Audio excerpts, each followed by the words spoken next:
નમસ્કાર, હું છું અંજલિ બારોટ. આપ જોઈ રહ્યા છો AB48 ન્યૂઝ ગુજરાત. નજર કરીએ આજના મુખ્ય સમાચારો પર. સુરત જિલ્લાના બારડોલી ખાતે આવેલી BABS હાઈસ્કૂલમાં ડોક્ટર વિક્રમ સારાભાઈના જન્મદિવસ નિમિત્તે તારીખ 12 ઓગસ્ટથી 15 ઓગસ્ટ દરમિયાન ગણિત વિજ્ઞાન મેળાનું આયોજન કરવામાં આવ્યું હતું. ગુજરાતી માધ્યમના ધોરણ 9થી 12ના આશરે 40 વિદ્યાર્થીઓએ આ ગણિત વિજ્ઞાન મેળામાં ઉત્સાહપૂર્વક ભાગ લીધો હતો. વિદ્યાર્થીઓએ શિક્ષકોના માર્ગદર્શન હેઠળ વિવિધ વૈજ્ઞાનિક અને ગણિતીય કૃતિઓ તૈયાર કરી પ્રદર્શનમાં મૂકી હતી. વિદ્યાર્થીઓમાં રહેલી સર્જનાત્મકતા અને પ્રતિભાને ઉજાગર કરવાનો આ આયોજનનો મુખ્ય હેતુ હતો.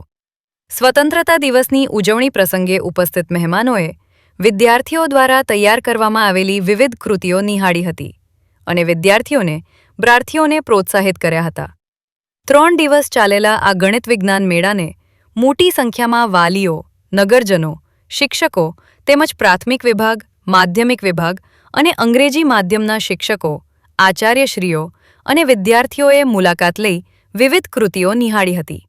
મેળાના આયોજનથી વિદ્યાર્થીઓમાં વૈજ્ઞાનિક અભિગમ, સર્જનાત્મકતા અને નવીન વિચારશક્તિને પ્રોત્સાહન મળ્યું હતું. ટેકનાબેન જે Aghera, Acharya, BABS high school, Bardoli education society સંચાલિત BABS હાઈસ્કૂલ એટલે કે બારડોલી ઔદિત્ય બ્રાહ્મણ સાર્વજનિક હાઈસ્કૂલમાં તારીખ 12 ઓગસ્ટ 2026 થી 15 ઓગસ્ટ 2026 સુધી ધોરણ 9 થી 12 ગુજરાતી માધ્યમ ગ્રાન્ટેડ વિભાગના વિદ્યાર્થીઓ દ્વારા ગણિત વિજ્ઞાન પ્રદર્શન યોજવામાં આવ્યું હતું.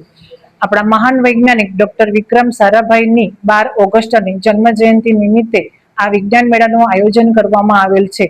આ વિજ્ઞાન મેળામાં 40 થી વધારે કૃતિઓ રજૂ કરવામાં આવી હતી અને વિજ્ઞાન મેળાનો લાભ શાળાના ગુજરાતી માધ્યમ, અંગ્રેજી માધ્યમ, વાલીઓ, વિદ્યાર્થીઓ, નગરજનો અને તમામ 15મી ઓગસ્ટના આમંત્રિત મહેમાનોએ આ કૃતિઓ નિહાળી હતી અને બાળકોને પ્રોત્સાહિત કર્યા હતા.